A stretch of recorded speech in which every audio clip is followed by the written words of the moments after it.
뛰어라 메뚜기. 다시마 세이조는 일본에서 태어났다. 쌍둥이 형과 자연 속에서 뛰놀았던 경험은 그림 에세이집 그림 속 나의 마을에 담겨 있으며 영화로도 만들어졌다. 다시마 세이조는 그림책 작가와 평화운동가로 활동하고 있다. 작품으로는 채소밭 잔치, 엄청나고 신기하게 생긴 풀숲, 염소 시즈카 시리즈 등이 있다. 줄거리. 메뚜기 한 마리가 숲풀 속에 숨어서 살고 있었습니다. 메뚜기는 날마다 깜짝깜짝 놀라면서 살았습니다. 어느 날 겁먹고 사는 것이 몹시 싫어진 메뚜기는 단단히 마음을 먹었습니다. 금방 눈에 뜨이는 커다란 바위 꼭대기로 나와 대담하게 햇볕을 쬐기 시작했어요. 무서운 뱀이 다가올 때 사마귀도 메뚜기에게 달려들었습니다. 메뚜기가 힘을 다해 펄쩍 뛰었습니다.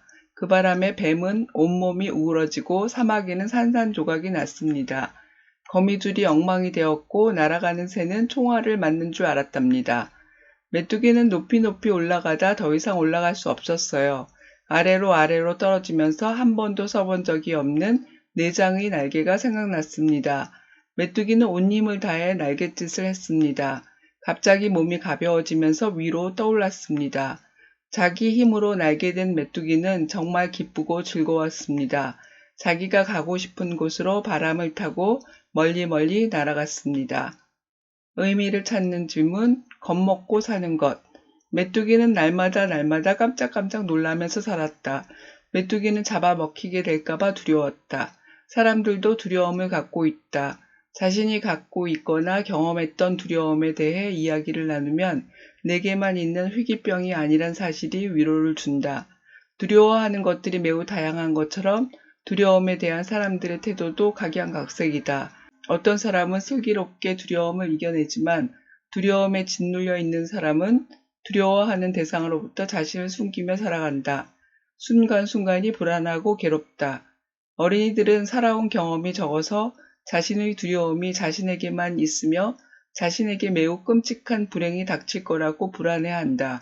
사소한 거짓말이 들통날까 두려운 아이가 있고 친구들에게 놀림받을까봐 전전긍긍하기도 한다. 친구들과 저마다 갖고 있는 두려움에 대해 이야기를 하며 자연스럽게 두려움에 대해 생각해 본다. 메뚜기처럼 겁먹고 사는 매일매일이 어떤 느낌일지 공감할 수 있는 다양한 사례를 나누어 본다. 질문입니다. 메뚜기는 원래 어디에서 살았나요? 왜 그곳에서 살았나요? 메뚜기가 매일매일 깜짝깜짝 놀라면서 살았던 이유는 무엇인가요? 사람들은 두려움을 갖고 있습니다. 여러분이 두려워하는 것은 무엇인가요? 왜 두려운가요?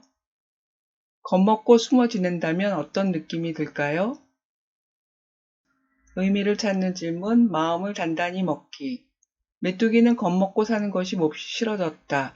마음을 단단히 먹었다. 그리고선 무서운 녀석들이 단박에 알 수 있는 커다란 바위 꼭대기에 나와 햇볕을 쬐었다. 자기를 잡아먹는 녀석들 앞에 과감하게 나서게 한 것은 메뚜기의 마음이었다. 겁먹고 사는 게 몹시 싫었고 그래서 마음을 단단히 먹었다. 두려움에 짓눌려 숨어 지내는 사람들도 메뚜기처럼 할 수 있을까? 마음을 단단히 먹는다면 무서운 녀석들 앞에 과감히 나설 수 있을 것이다. 위기의 순간에 난생 처음으로 날갯짓을 했던 메뚜기처럼 두려움을 이기고 도전하는 이들도 이전에 알지 못했던 자신의 능력을 발견할 수 있으리라. 자기 날개로 자기가 가고 싶은 곳으로 멀리 날아가자. 질문입니다. 메뚜기는 금방 눈에 띄어 잡아먹힌다는 것을 알면서도 커다란 바위 꼭대기로 나왔습니다. 왜 그렇게 했을까요?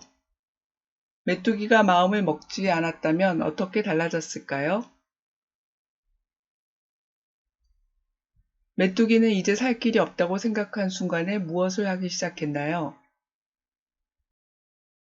잠자리와 나비가 메뚜기를 비웃었지만 메뚜기는 정말 기쁘고 즐거웠습니다. 왜 즐거웠나요? 위기의 순간에 이전에는 알지 못했던 자신의 능력을 발견한 이야기를 알고 있나요? 그런 경험이 있나요? 자기 날개로 자기가 가고 싶은 곳으로 날아갈 때의 느낌은 어떨까요? 두려움에 대해 공감하고 탐구할 수 있습니다. 단단히 마음먹기에 방점을 둡니다. 자기 날개로 자기가 가고 싶은 곳으로 멀리 멀리 날아가길 바라며